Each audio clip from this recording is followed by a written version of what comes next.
Здравейте! Днес ще ви покажа как да използвате филтри за дата. И така, кога се налага да използвате филтри за дата? Това се налага, когато искате да изпратите имейл кампания към определена група, чието поле дата отговаря на определен критерий. Например, датата е равна на рожден ден, например, или пък датата е равна на период от време. Например, вашия абонамент изтича този месец. Обадете ни се. Това са двата, например, нагледни примера. И така, какво ви е нужно да започнете? Първо ви е необходимо да имате въобще добавено поле дата във вашата база данни. След това трябва да се уверите, че полето дата е попълнено коректно, като попълването на полето може да стане по два начина. Ръчно, чрез промяна на контакти, или автоматично, когато клиентите сами си попълват полето дата, например чрез форма за попълване на рожден ден. След това е необходимо да си добавите филтри, които са или за определена дата, или за период от време. И след това да настроите изпращането на имейл кампанията. И така, сега първо започваме с контакти, за да си добавим полето. Отиваме на полета и си добавяме ново поле. Отсъздай ново поле. Your date, например. Избираме тип на полето дата и избираме код на полето, съответната дата. Тази дата вие ще си я кръстите или може да бъде рожден ден, или край на абонамент, или нещо, което значи и има значение за вас. Така, добавихме полето. Сега ще проверим как са попълнени тези полета. В нашия случай те все още не са попълнени, затова ще ги попълним за целите на примера. Избираме Demo Group и избираме да погледнем полето Your Date, като избираме след това търсене и редакция, за да може да ги попълним тези полета. Попълваме няколко дати, например. Формата за датата е година, месец, ден. Изпопълваме няколко дати от миналата година и примерно искаме да предупредим за целите на нашия пример клиентите ни, чието абонамент приключва през месец януари, т.е. този месец, и искаме да им напомним да подновят абонамента си. Затова попълваме и няколко дати през януари.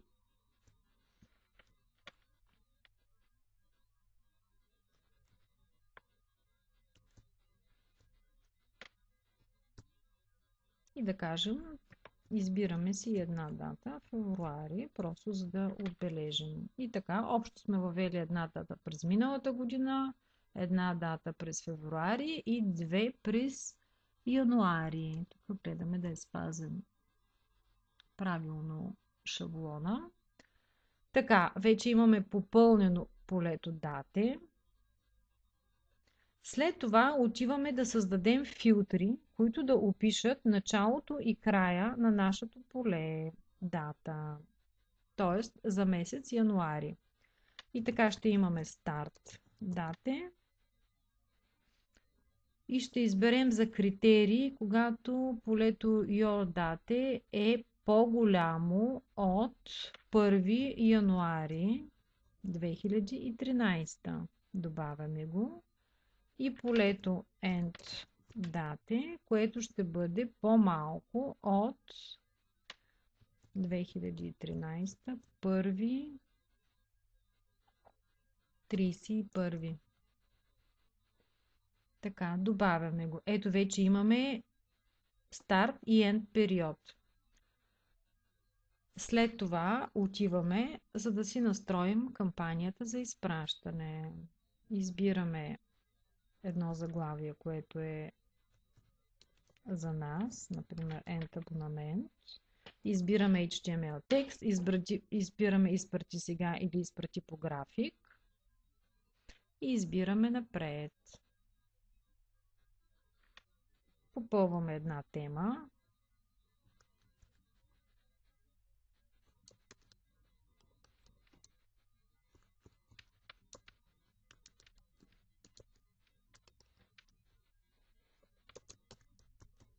Например.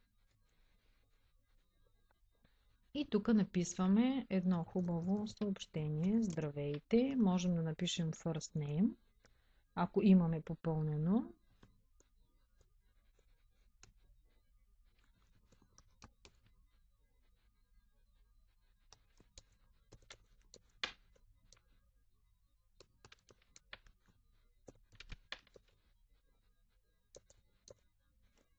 Абонамент за попълвате вашата услуга, изтича на и тук попълваме кода на полето, което беше your date.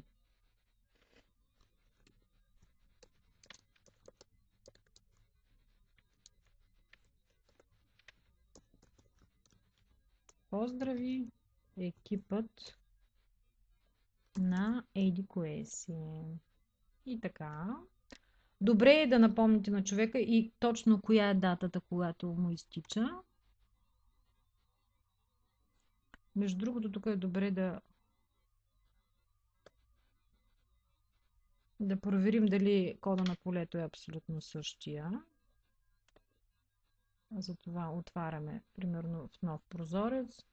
Уверяваме се, да, your date, че сме си го написали и продължаваме. Избираме нашата демо група, на която искаме да добавим следните филтри за начало на период, за месец януари и край на период. Така, избираме си филтър Start, добавяме го и си избираме филтър End и го добавяме и него. След това избираме, че информацията, която е избрана, трябва да отговаря на всички от избраните филтри. Т.е. полето дата едновременно трябва да бъде по-голямо от 1 януари и едновременно с това да бъде по-малко от 31 януари. И продължаваме напред. Преглеждаме отново нашето съобщение. Виждаме, че само 2 абоната отговарят от нашата група на избраните и 2 критерия.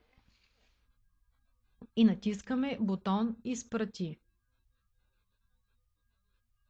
Изчакваме известно време и след малко ще видим резултат.